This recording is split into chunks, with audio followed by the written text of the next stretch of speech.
How's everyone doing today? So hope you're having a good day.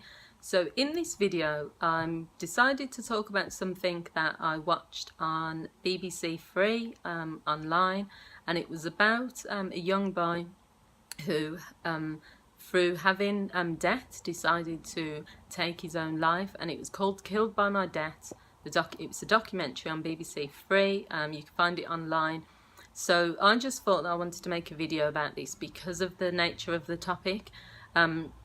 Debt is a major issue that affects loads of people in the UK and around the world, and for many people they do take that step to end their lives about it. Now, I personally believe that even though there's a lot of support out there for people who are in debt or experiencing financial problems, there is also too many opportunities for people to borrow and overborrow when there's not enough criteria that is put down really to assess whether people can repay that.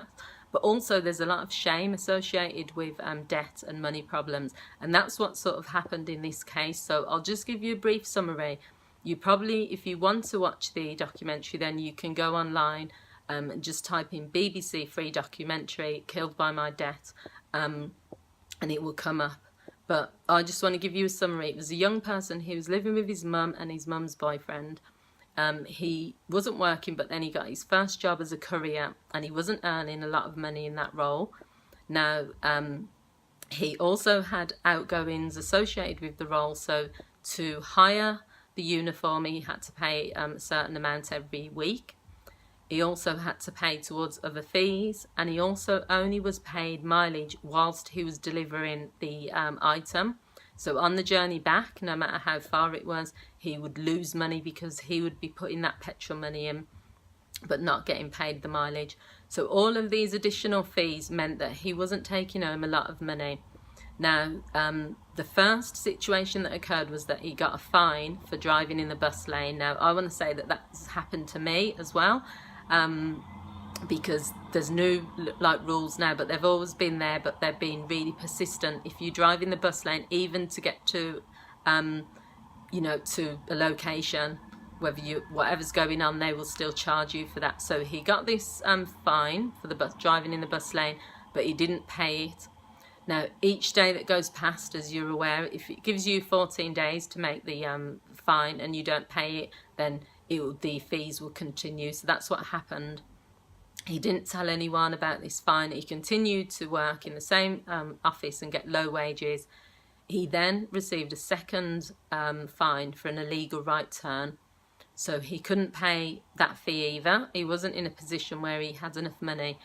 And one of the key things that came out from this as I was watching it was that this was a young boy. In one of the first scenes, it shows him going out with his friends, singing along to songs, playing snooker. He seemed to have quite a bubbly personality, and as the drama got going throughout, he started to lose himself. He became more depressed and stuff.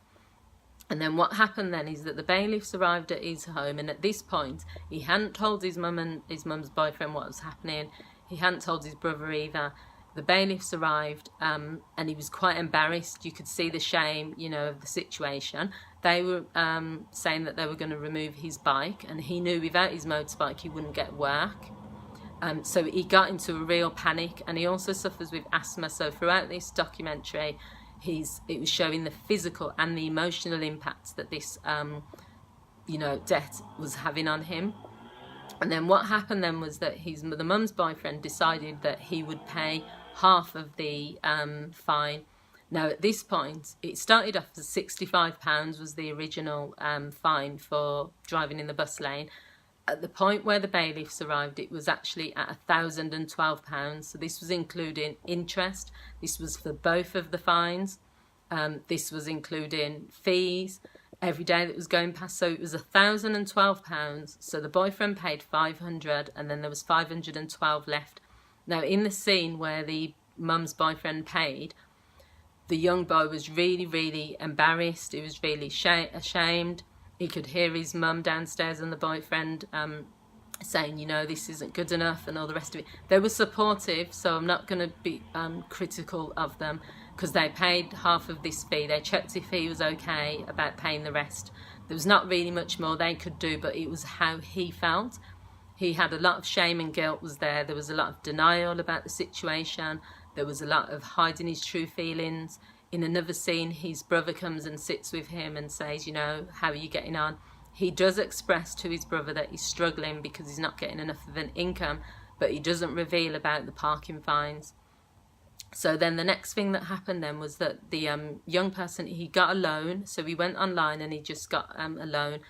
But he took that £250 loan, and rather than paying off towards his fine, he gave it to the boyfriend, his mum's boyfriend.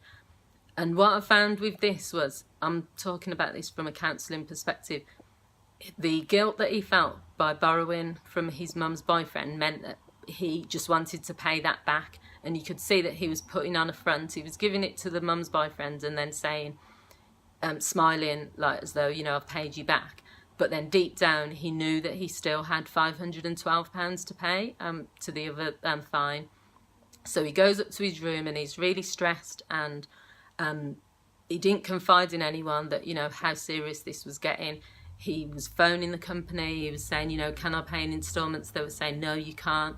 He was getting more and more desperate. He was getting more and more withdrawn from family, feeling trapped. There was a lot of him feeling upset. And ultimately what happened in the end, after he was watching also lots of negative things online about people who were talking about debt but not solutions, but they were just saying, you know, they'd be better off dead, that they're putting a burden on their family. So I think that had a big impact as well on his state of mind, because he was watching quite negative stuff. I didn't watch it to the end, but obviously the end result was that this person took his own life. I think he hung himself. And what I want to say really is that it had a massive impact on me watching this documentary, because he was only young. I'm sure he was in his early 20s. He might not have even been that old. And it just shows really that it wasn't the amount of debt, because it was only £512, but it could have been 5 million that he owed. It was the stress associated with having that debt. It was the feelings around it, the shame and the guilt. The fact that he wasn't earning enough and he felt that he wouldn't be able to pay that off. The fact that the bailiffs had arrived. The fact that he just felt desperate, that he couldn't share his emotions and feelings. Because I know 100% that his parents, his mum and his mum's boyfriend would have paid that £512, but he couldn't go to them. He just didn't feel he could. So he felt the only way out of it was to end his life. So I just wanted to talk about it because it really impacted on me. I couldn't stop thinking about it after watching it. And I'm going to be doing a live video on my Facebook page, A Debt-Free Life, where I explore this documentary again in the same way. I just want people to know, I suppose, that there is help out there, there is support, and no way should someone take their own life over no amount of money that you're owing. There are support agencies out there, there are counsellors out there, there are people out there. So the documentary is called Killed by My Debt. It's a BBC free documentary. You can find it online if you do want to watch it. But yeah, it was just something I wanted to make a video about because I just felt that it was such a tragic story that didn't need to happen. So thanks for watching, guys. You can share this video. You can also comment on it. If you want to leave any comments, then I will get back to you. And thank you for watching. I'll see you all again soon. Take care. Bye.